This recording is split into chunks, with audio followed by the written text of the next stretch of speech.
सीतापुर नाम के एक गांव में लोग बहुत हंसी खुशी रहा करते थे। उस गांव में एक बहुत गरीब परिवार रहता था। उस परिवार में मोहन, उसकी बीवी लता और उनका 8 साल का बेटा चीकू रहते थे। मोहन को पीने की बहुत बुरी आदत थी। वो सुबह शाम बस शराब पीता और जुआ खेलता रहता था। मोहन की एक छोटी सी किराने की दुकान थी।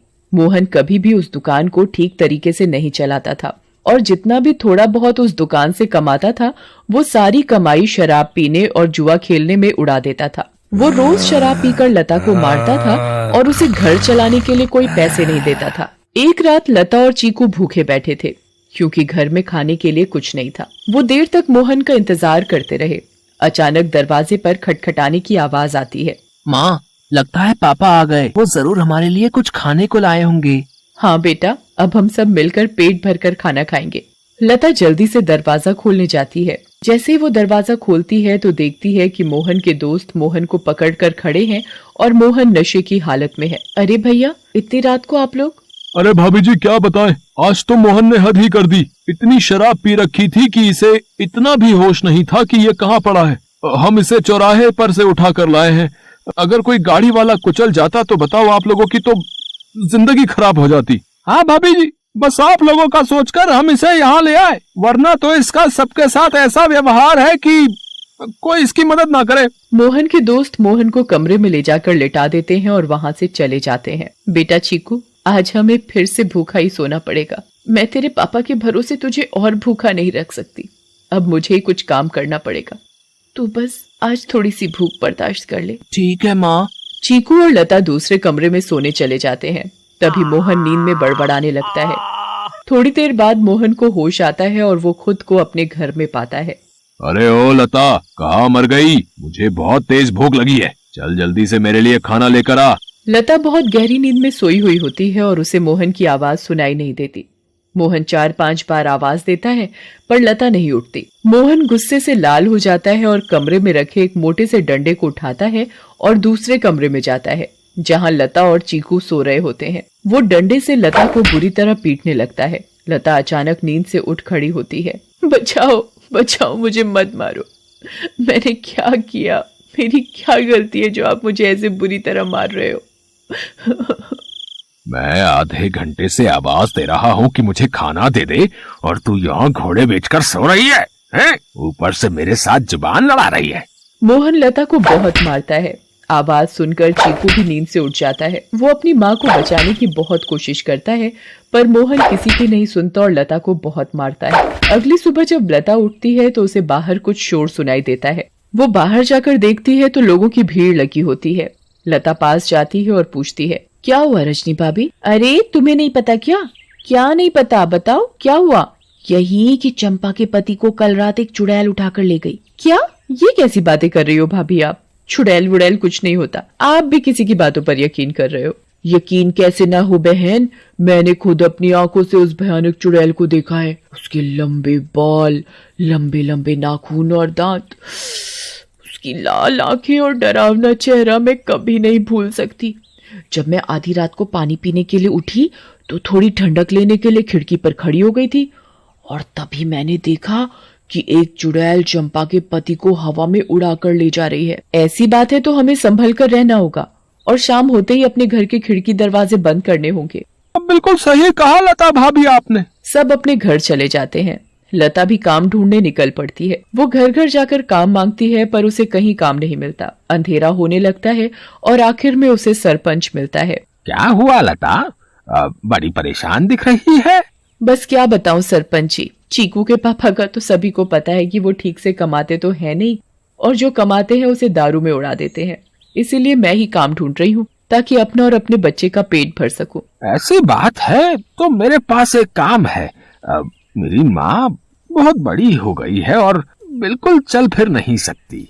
मैं उनकी देखभाल के लिए किसी को देख रहा था, पर अगर तुम चाहो तो तुम ये काम कर सकती हो। मैं तुम्हें महीने के 2000 रुपए दूंगा। आपका बहुत बहुत धन्यवाद। बस एक दिक्कत है कि तुम्हें देर रात तक रुकना होगा, जब तक कि वो सो नहीं जाती। मुझे मंजूर है सरपंच जी। ये लो फिर 500 रुपए और कल से आ जाना। लता खुशी खुशी घर जाती है और ये बात चीकू को बताती है। दोनों बहुत खुश हो जाते हैं। तभी वहाँ मोहन आ जाता है। क्या बात है, किस बात की इतनी खुशी मनाई जा रही है? मुझे उनकी बड़ी माँ का ध्यान रखना होगा, जिसके बदले वो मुझे पूरे 2000 रुपए देंगे। तू कहीं भी जाकर मर, मुझे कोई फर्क नहीं पड़ता, बस मुझे दारू पीने के लिए पैसे मिलने चाहिए। तभी मोहन को लता के हाथ में कुछ पैसे दिखते हैं। मोहन वो पैसे लता से छीन लेता है। लता बहुत रोती है और अपने पैसे मांगती है, पर मोहन उसकी एक नहीं सुनता और दारू पीने चला जाता है। लता उन पैसों में से कुछ पैसे अपने पल्लू में पहले से ही बांध लेती है, जिसका वो घर का राशन ले आती है। उस दिन लता और चीकू पेट भरकर खाना खाते हैं, चैन की नींद सोते हैं। दूसरी ओर चुड़ैल का आतंक शुरू हो जाता है। वो आसमान से आती है और गांव वालों के घरों के ऊपर उड़ती रहती है। वो कभी किसी के घर के ऊपर तो कभी किसी और के घर के ऊपर अपने शिकार की तलाश में उड़ती रहती है। अब मैं अपना शिकार करूंगी। किसको लेकर जाऊं आज अपने साथ? किसको? बहुत देर तक चुड़ैल को कोई दिखाई नहीं देता। लगता है इस गांव के आदमी बहुत चालाक हो गए। अब इन्होंने रात को निकलना ही बंद कर दिया। अगर ऐसा रहा तो मैं अपना शिकार कैसे करूंगी? किसको लेकर जाऊं अपने साथ? किसको लेकर जाऊंगी अपने साथ? तभी भोला रात को घर के बाहर आता है और रस्सी पर सूख रहे कपड़े उतारकर इकट्ठे करने लगता है। चुड़ैल की नजर भोला पर पड़ती है।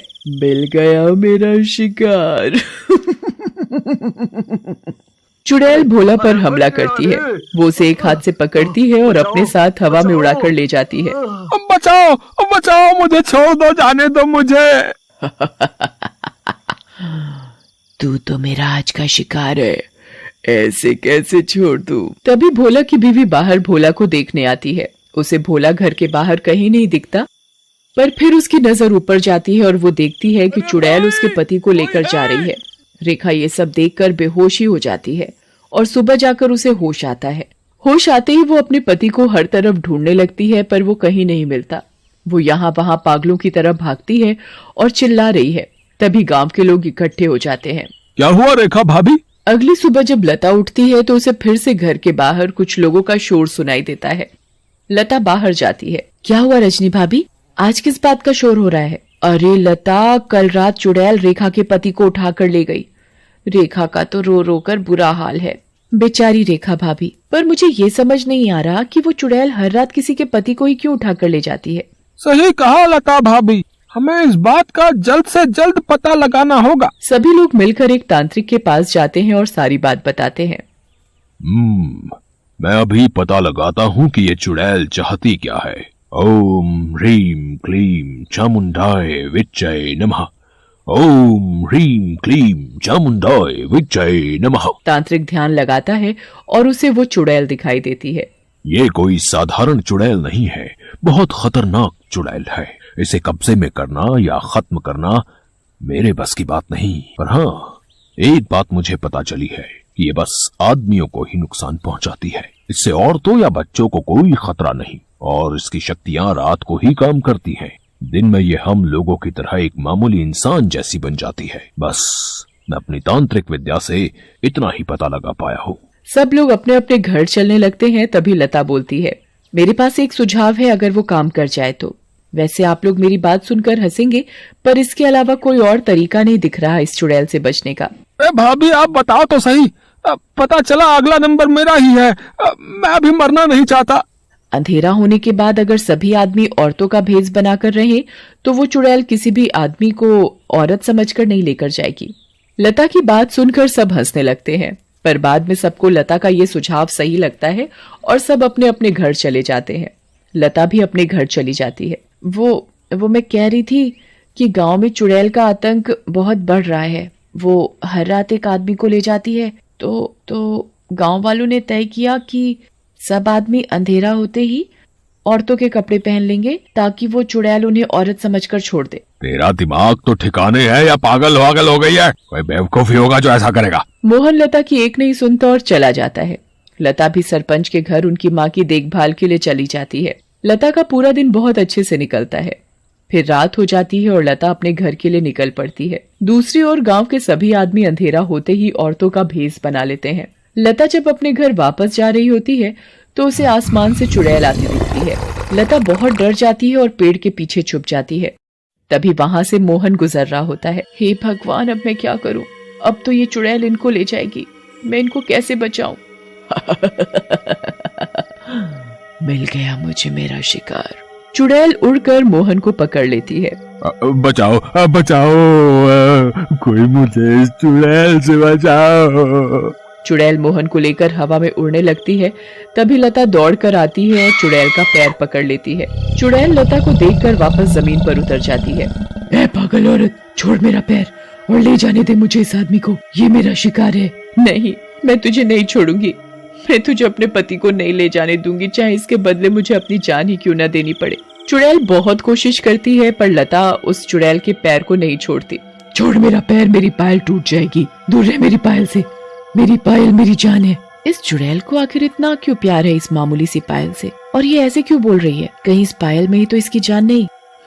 मुझे इस पायल को तोड़ देना चाहिए।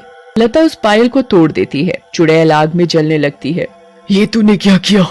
मेरी पायल में ही मेरी जान थी और तूने वही तोड़ दी। चुड़ैल उस आग में खत्म हो जाती है। अब मुझे माफ कर दो लता, मैंने हमेशा तुम्हें मारा पीटा और आज तुमने ही मेरी जान बचाई। उस दिन के बाद से मोहन बदल जाता है। वो अच्छे से काम करता है और अपने परिवार का ध्यान रखता है और कभी शराब नहीं पीता। गांव वालों को भी उस चुड़ैल से हमेशा के लिए छुटकारा मिल जाता है और सब हंसी खुशी रहने लगते हैं।